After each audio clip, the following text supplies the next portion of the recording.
Primeira carta de Paulo aos Tessalonicenses, capítulo 4, a partir do versículo 13 até o capítulo 5, versículo 3. 1 Tessalonicenses 4, versículo 13 em diante, diz o seguinte: Não queremos, porém, irmãos, que sejais ignorantes com respeito aos que dormem, para não vos entristecerdes como os demais, que não têm esperança. Pois se cremos que Jesus morreu e ressuscitou, assim também Deus, mediante Jesus, trará em sua companhia os que dormem.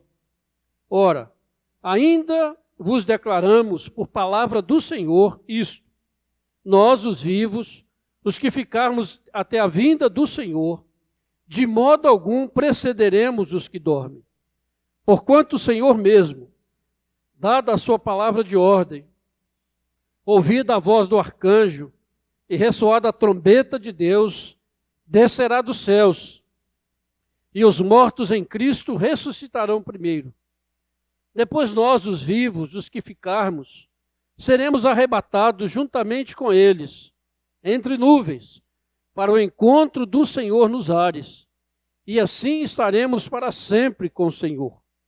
Consolai-vos, pois, uns aos outros com estas palavras. Irmãos, relativamente aos tempos e às épocas, não há necessidade de que eu vos escreva, pois vós mesmos estáis inteirados com precisão de que o dia do Senhor vem como ladrão de noite. Quando andarem dizendo paz e segurança, eis que lhes sobrevirá repentina destruição, como vêm as dores de parto à que está para dar à luz, e de nenhum modo escaparão. Amém. A segunda vinda de Jesus é uma das doutrinas mais fundamentais da fé cristã. A fé cristã, ela se baseia nessa perspectiva escatológica de que Jesus Cristo voltará a este mundo. Ele já veio a primeira vez e voltará uma segunda vez. E os relatos bíblicos a respeito disso são abundantes. A Bíblia, especialmente o Novo Testamento, muitas vezes chama a nossa atenção para este fato, para essa esperança e, acima de tudo, para essa certeza cristã de que Jesus Cristo, aquele que foi elevado aos céus diante dos seus discípulos, voltará da mesma forma como ele subiu, segundo os anjos disseram aos discípulos naquele dia. Mas apesar da importância dessa doutrina, e após mais de 2000 anos, ou quase 2000 anos de história da igreja, esse assunto tem sido muito deturpado, tem gerado heresias terríveis dentro da igreja, ensinos que enganam as pessoas, que assustam as pessoas, e acima de tudo que mantêm as pessoas escravizadas ao ensino que não é bíblico, ao ensino que não tem base na Bíblia.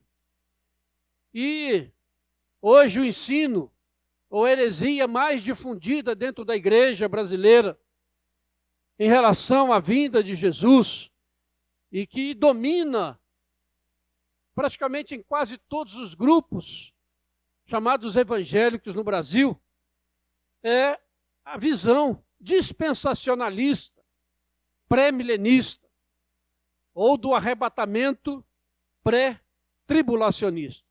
Parece que eu estou falando grego, né? Mas a gente vai entender à medida que formos esclarecendo. Esse ensino domina a igreja. E muitos crentes não têm conseguido discernir bem o que isso significa. Basicamente, de um resumo muito rápido, o ensino dispensacionalista, ele ensina que a segunda vinda de Jesus, ela se dará em duas etapas. A primeira, Jesus virá para buscar os santos, a igreja, antes da grande tribulação. E segundo, esse ensino será uma vinda secreta. As pessoas não vão perceber, a não ser quando as pessoas sumirem do mundo. E então Jesus receberá essa igreja nos ares.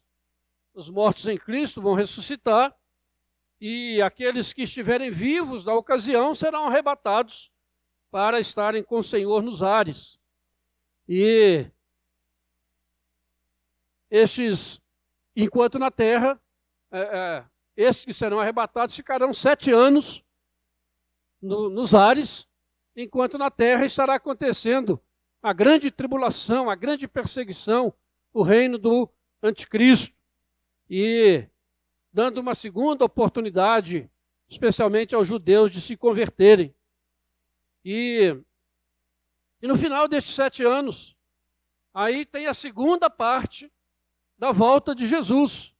Na primeira, Jesus vem só até a metade do caminho e volta, e fica nos ares. É meio parecido com o ensino adventista, de que Jesus veio e parou no meio do caminho para fazer o juízo investigativo. Então Jesus vem no final da tribulação, aí ele vem com poder, vem com a igreja, vem com os santos, e ele então prende Satanás e haverá 1000 anos de governo de Jesus sobre a terra. Por isso que é chamado pré-milenista e pré-tribulacionista, porque ensina que a igreja será tirada do mundo antes da tribulação. E no final desses 1000 anos de governo de Jesus, Satanás será solto, voltará a enganar as nações e haverá então uma grande batalha quando Jesus vai derrotar definitivamente o diabo e vai lançá-lo no lago de fogo e enxofre e vai começar a eternidade. Então, isso é um resumo. Aqueles que já têm uma compreensão melhor conseguem acompanhar com facilidade. A outros talvez tenham um pouco mais de dificuldade. Mas esse é o ensino que é tido como verdade absoluta dentro da igreja. E nesses últimos dias tem sido popularizado através de uma novela da Rede Record chamada Apocalipse. E não sei quantos estão vendo, mas ensina justamente isso. Esse arrebatamento secreto, as pessoas somem e daí se desenvolve toda a história. Alguns tempos atrás tinha um filme chamado Deixados para Trás, que abordava também o assunto segundo essa perspectiva dispensacionalista de uma volta de Jesus em 2 etapas e que a igreja não passaria na tribulação. Mas se você ver o ensino bíblico e as advertências de Jesus a respeito desse assunto, você vê que realmente a igreja é quem será perseguida na grande tribulação. É o que está acontecendo. Os cristãos sendo perseguidos em diversos lugares do mundo, o cerco se fechando cada vez mais contra a fé cristã. Estivemos falando isso na escola dominical hoje, sobre a família, os conceitos de família contrários à palavra de Deus. Isso é uma perseguição à igreja e à verdade bíblica. E a gente fica impressionado, irmãos, eu fico muito impressionado quando eu vejo muitos crentes que se deixam levar por qualquer tipo de ensino. E às vezes até por ensinos de uma televisão, ou de um negócio assim, de um filme, mas que não estudam a Bíblia. Não vem a uma escola dominical, não vem a um culto, não querem aprender, não querem abrir a Bíblia em casa, não querem ler um determinado assunto, e com isso são enganados. E alguém pode perguntar, mas qual a importância disso? Da gente saber isso, a doutrina correta. Vira a página da sua Bíblia aí, para a 2ª carta aos Tessalonicenses, onde Paulo continua falando desse assunto, no capítulo 2, a partir do versículo 7, Paulo diz o seguinte: com efeito, o mistério da iniquidade já opera, e aguarda somente que seja afastado aquele que agora o detém. Então será de fato revelado o iníquo, a quem o Senhor Jesus matará com o sopro da sua boca, e o destruirá pela manifestação da sua vinda. Ora, o aparecimento do iníquo é segundo a eficácia de Satanás, com todo o poder, sinais e prodígios da mentira, e com todo engano de injustiça aos que perecem, porque não acolheram o amor à verdade para serem salvos. É por esse motivo, pois, que Deus lhes manda a operação do erro, para darem crédito à mentira, a fim de serem julgados todos quantos não deram crédito à verdade. Antes, pelo contrário, deleitaram-se com a injustiça. Vejam Paulo dizendo a importância, porque quando você não dá ouvidos à verdade, você vai dar ouvido à mentira. E chega num ponto em que o próprio Deus vai mandar uma operação, um poder sedutor que vai levar a pessoa a acreditar na mentira e não na verdade. Lembre-se do que aconteceu com Faraó, que resistiu à graça de Deus e Deus mesmo endureceu o coração dele. Parece uma coisa absurda, mas é verdade. O que acontece? Paulo está dizendo aqui da importância de se dar crédito à verdade, não nos deixarmos enganar. Por isso, irmãos, o texto que nós lemos, ele é de grande relevância para nós nesses dias. Paulo aqui está orientando a igreja de Tessalônica, uma igreja nova, uma igreja que nasceu sob perseguição e que muitos dos seus membros foram mortos. E a igreja então estava preocupada com aqueles que haviam morrido, sobre a situação deles, como é que ficaria a situação deles diante de tudo que estavam vendo e da volta de Jesus. Então Paulo escreve isso aí. Vamos olhar o texto e acompanhar. No versículo 13, Paulo diz: olha, irmãos, eu não quero que vocês sejam ignorantes. Vejam bem essa expressão. Ignorantes quanto aos que dormem. Nós podemos dizer, irmão, nós não queremos que vocês sejam ignorantes a esse respeito da volta de Jesus a este mundo. Que você tenha um ensino correto da palavra, para que você não seja enganado, mas possa perseverar no caminho do Senhor. Não quero, irmãos, que vocês sejam ignorantes, porque este é um assunto de extrema importância. E no versículo 14 ele diz: pois se cremos que Jesus morreu e ressuscitou, assim também Deus, mediante Jesus, trará em sua companhia os que dormem, aqueles que já morreram em Cristo. Então Paulo então vai descrever agora o que vai acontecer com esses que já morreram.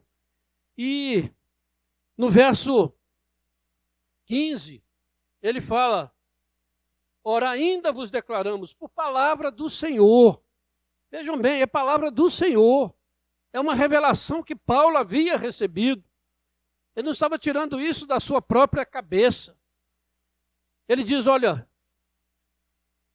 os vivos, os que ficarmos até a vinda do Senhor, de modo algum precederemos os que dormem.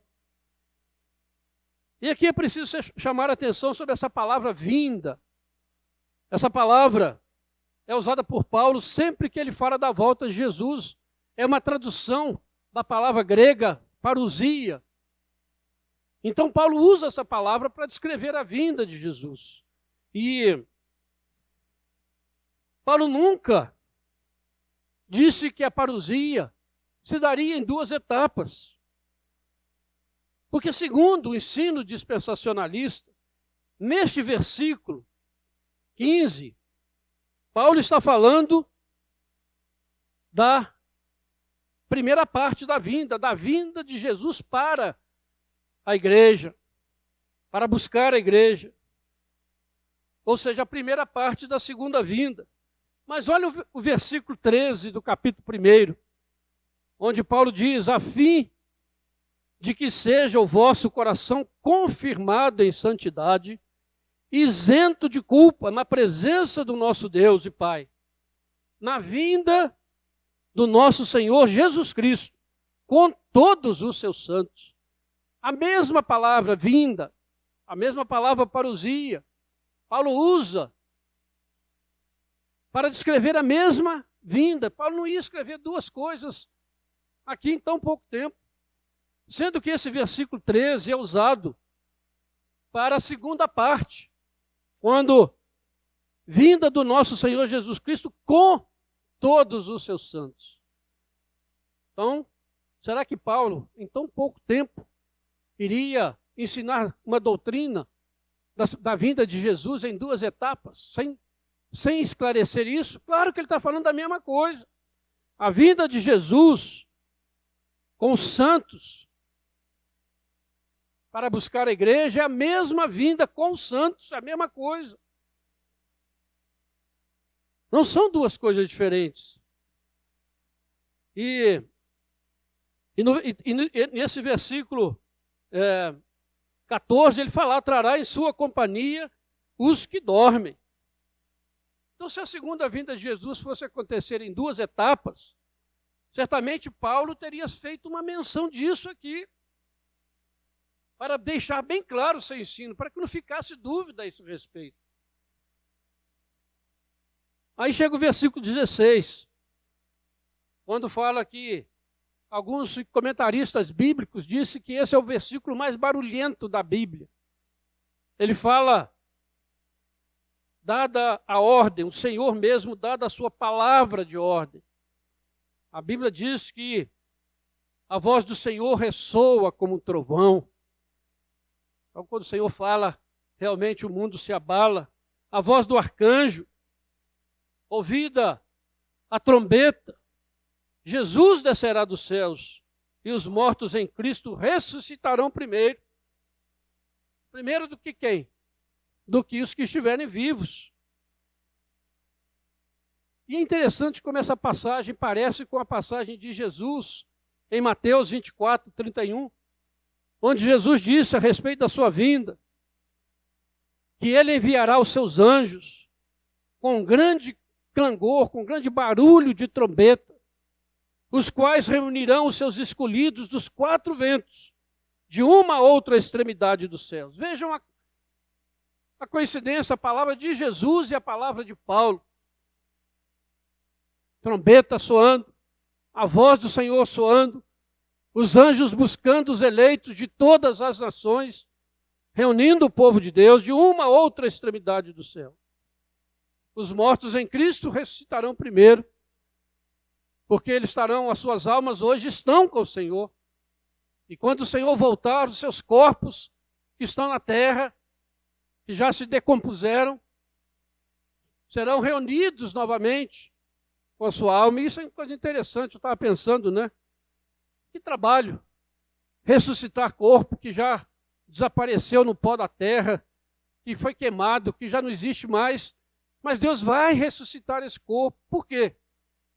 Porque se Deus desse um corpo novo, não seria ressurreição, seria uma reencarnação. Pega a alma e põe dentro de um corpo novo. Mas Deus vai ressuscitar.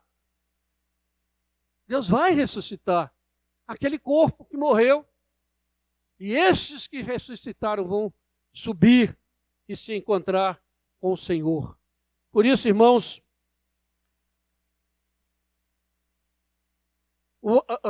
o ensino bíblico ele é muito claro. Quando o ser humano começa a deturpar o ensino bíblico, a coisa começa a ficar muito confusa. E o verso 17 é o verso que se baseia a maioria das pessoas para falar de arrebatamento. Diz assim: depois que os mortos ressuscitarem, nós, os vivos, seremos arrebatados juntamente com eles, juntamente com os mortos que ressuscitaram, entre nuvens, para o encontro do Senhor nos ares. E assim estaremos para sempre com o Senhor.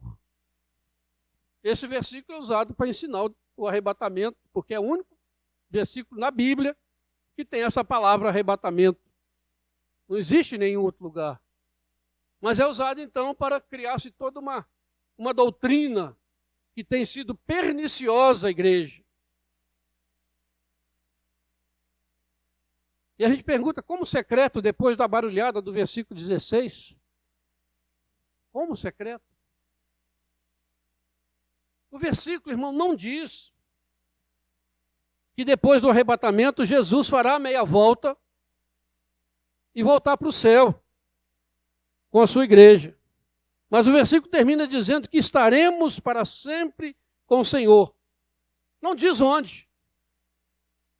E nem diz que a igreja passará 7 anos durante a tribulação nos ares e durante 1000 anos ficará também nos ares enquanto na terra se desenvolve o reino de Jesus. Esse ensino, irmãos, ele está muito ligado à judaização da igreja, ao judaísmo que tem entrado na igreja, porque ele foca não na igreja, mas em Israel. A igreja se torna um parênteses na história. E a gente vê esse desprezo pela igreja hoje. As pessoas não valorizando a igreja, como se a igreja fosse uma coisa de só menos importância, que não estava no plano de Deus. É claro que quem defende essa doutrina, tem outros argumentos e outras passagens bíblicas que nós não podemos tratar delas todas aqui. Mas isso que nós estamos falando é suficiente. Nós, os vivos, seremos arrebatados para o encontro do Senhor nos ares. Nós, que defendemos a posição amilenista, cremos no arrebatamento. A Bíblia está dizendo que haverá um arrebatamento. Mas que tipo de arrebatamento? Quando? E essa palavra, encontro, para o encontro com o Senhor nos ares, essa palavra, ela tem um significado muito interessante. É um termo técnico grego que era usado na época do Novo Testamento para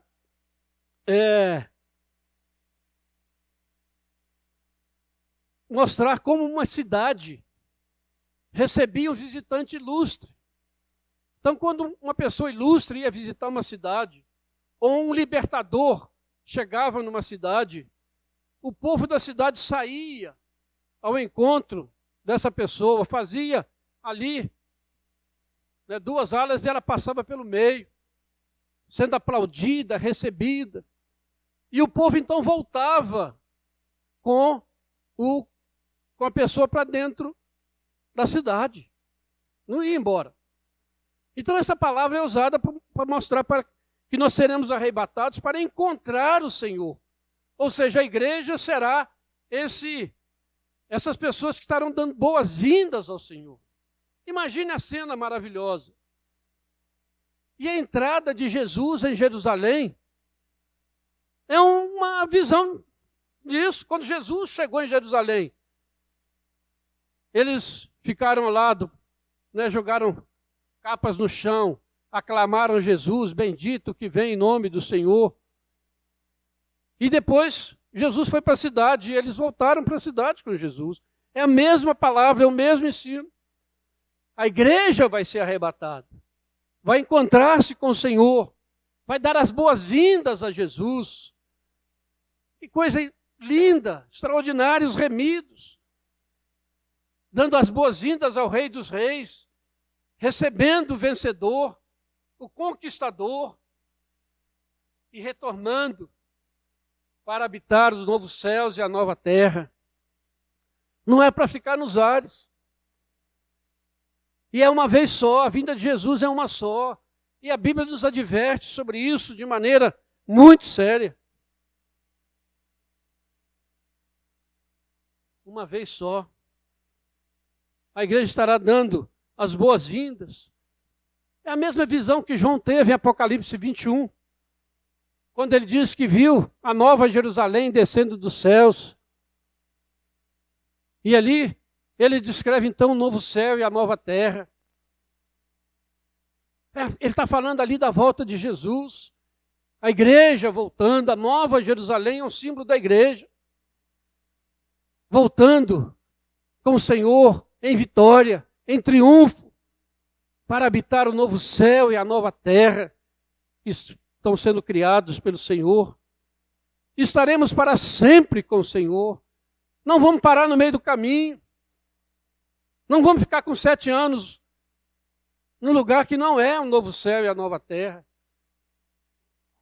Mas a igreja estará aqui na terra até a volta de Jesus, de uma vez só, por todas. Como eu disse, nós cremos no arrebatamento, mas não nesse arrebatamento pré-tribulacionista, mas o arrebatamento da igreja para receber o Senhor nos ares, naquele dia glorioso da sua volta. Porque a volta do Senhor Jesus, no capítulo 5, versículo 1 a 3, que nós lemos, Paulo fala do dia do Senhor. Essa é a expressão usada muitas vezes no Novo Testamento para indicar a volta de Jesus, o dia da volta de Jesus. É o dia do Senhor, o dia do grande julgamento, um dia de terror para aqueles que rejeitaram a graça de Deus, mas um dia de alegria e júbilo para aqueles que receberam a salvação do Senhor. Convido você a abrir a sua Bíblia em 2 Pedro, capítulo 3.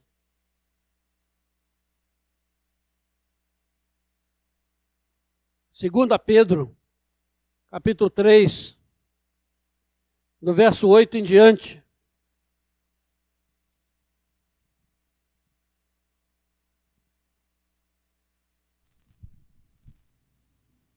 Segunda Pedro 3, de 8 em diante, diz assim a palavra do Senhor. Há todavia uma coisa, amados, que não deveis esquecer, que para o Senhor um dia é como 1000 anos, e 1000 anos como um dia. Não tarda o Senhor a sua promessa, como alguns a julgam demorada. Pelo contrário, Ele é longânimo para convosco, não querendo que nenhum pereça, senão que todos cheguem ao arrependimento. Virá, entretanto, como ladrão, o dia do Senhor, no qual os céus passarão com estrepitoso estrondo, e os elementos se desfarão abrasados. Também a terra e as obras que nela existem serão atingidas, visto que todas estas coisas hão de ser assim desfeitas. Deveis ser tais como os que vivem em santo procedimento e piedade, esperando e apressando a vinda do dia de Deus, por causa do qual os céus incendiados serão desfeitos e os elementos abrasados se derreterão. Nós, porém, segundo a sua promessa, esperamos novos céus e nova terra, nos quais habita justiça. Aleluia! Essa é a esperança do cristão, que o Senhor Jesus voltará. E os sinais da sua vinda se tornam cada dia mais evidentes. Só não está enxergando quem não quer. A Bíblia diz que aquele dia virá como ladrão. Em 2 Tessalonicenses, Paulo dá alguns detalhes a mais. Ele fala que a volta de Jesus não se dará sem que haja apostasia e a manifestação do homem da iniquidade. Apostasia nós já estamos vivendo. A apostasia já está aí, no mundo inteiro. A igreja do Senhor Jesus sofrendo terrivelmente com a apostasia, com o ensino antibíblico e não bíblico. Então a apostasia está aí, vamos abrir os olhos. A manifestação do iníquo, o mundo caminha para isso. E a igreja estará aqui, precisamos estar preparados para isso. Porque o ensino do arrebatamento pré-tribulacionista cria uma igreja acomodada, indiferente. Quanto pior a situação, melhor. Eu vou subir, eu vou ser tirado daqui, os outros se virem. E isso não é pensamento do cristianismo. O cristianismo está interessado no mundo, na criação de Deus. Mas a descrição de Pedro é muito forte. Na volta de Jesus será uma convulsão no universo. O universo será restaurado à sua plenitude da criação de Deus. Por isso que é equiparado às dores do parto. Porque haverá um novo céu e uma nova terra, onde aqueles que nasceram de novo estarão habitando com o Senhor para sempre. Sem mais 1000 anos, 7 anos, mas para sempre com o Senhor, desfrutando da presença gloriosa do Senhor no novo céu e na nova terra que Ele está preparando, e nesse dia final será a consumação destes dias. E é interessante que nesse capítulo 5 aí, ele usa a mesma expressão dia do Senhor para falar sobre esse arrebatamento que vai se dar no dia do Senhor. E ele diz então no versículo 3, uma séria advertência para nós. Quando andarem dizendo paz e segurança, eis que lhe sobrevirá repentina destruição, e de nenhum modo escaparão. Quando estiverem dizendo paz e segurança, eu não sei se tem 2 palavras mais faladas hoje no nosso mundo. Paz.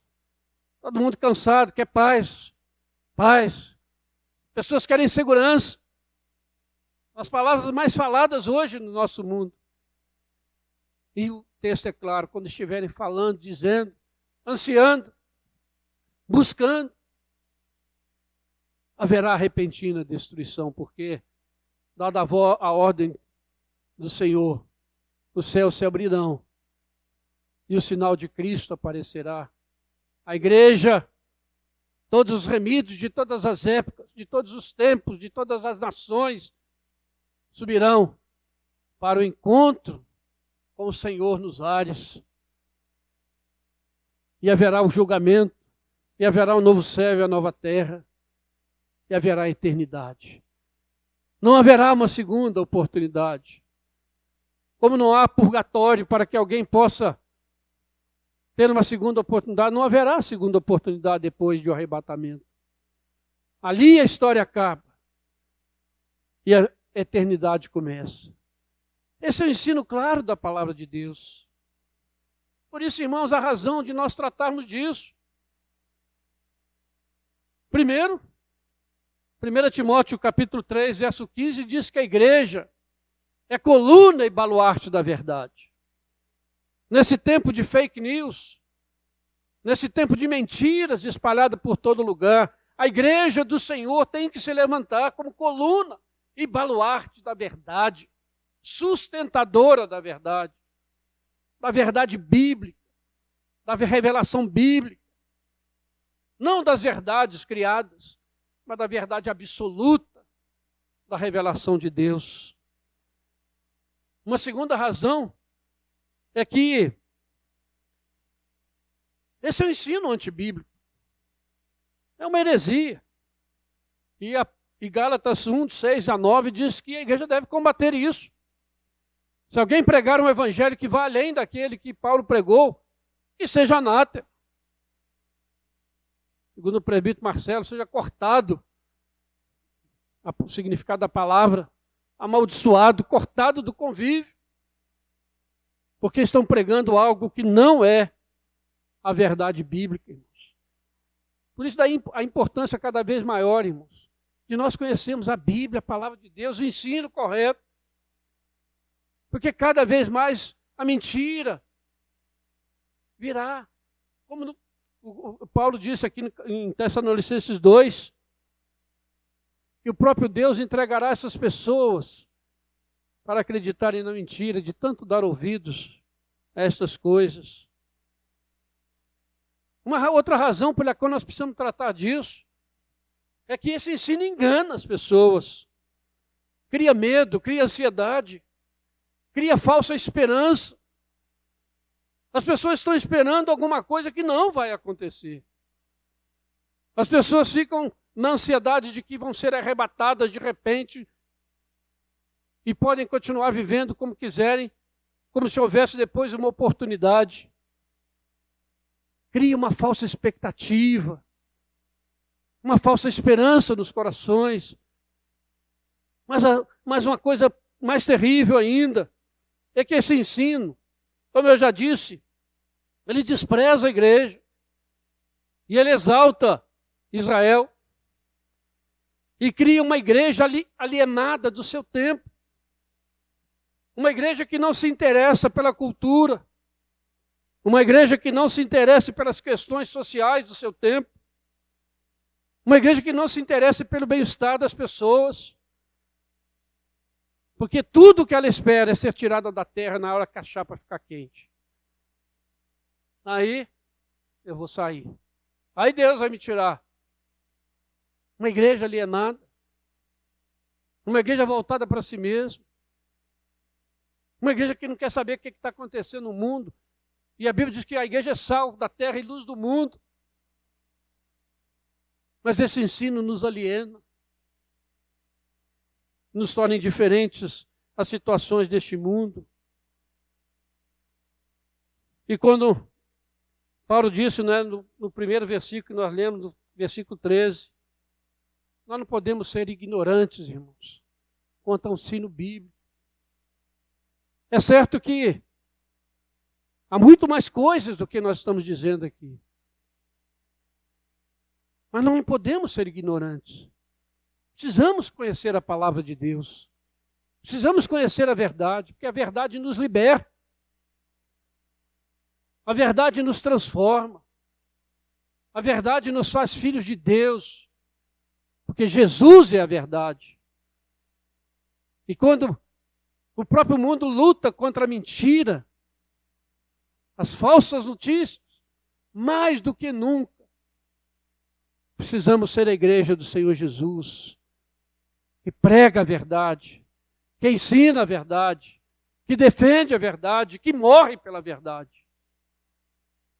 Precisamos ser essa igreja nesses dias de confusão doutrinária, em que as pessoas se deixam levar por novelas, por filmes e por outras coisas mais, mas não deixam se moldar pela palavra de Deus.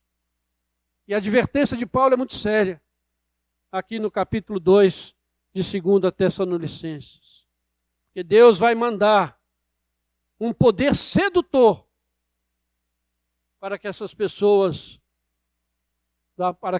deem crédito à mentira. Vejam bem a seriedade da coisa.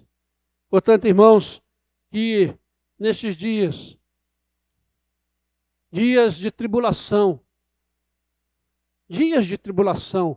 para quem quer viver a fé cristã na sua plenitude, dias de desafio para a igreja, dias em que falsos profetas se levantam, precisamos abrir a palavra de Deus para estudá-la à luz de uma teologia sadia, testada pelo tempo e não de ideias novas que surgem. Não sei se você já notou que todo esse movimento chamado apostólico, cada um deles tem o seu grupo como a revelação final de Deus. Como a coisa mais importante que já aconteceu na história é o ministério dele. É a vida dele, é a importância dele.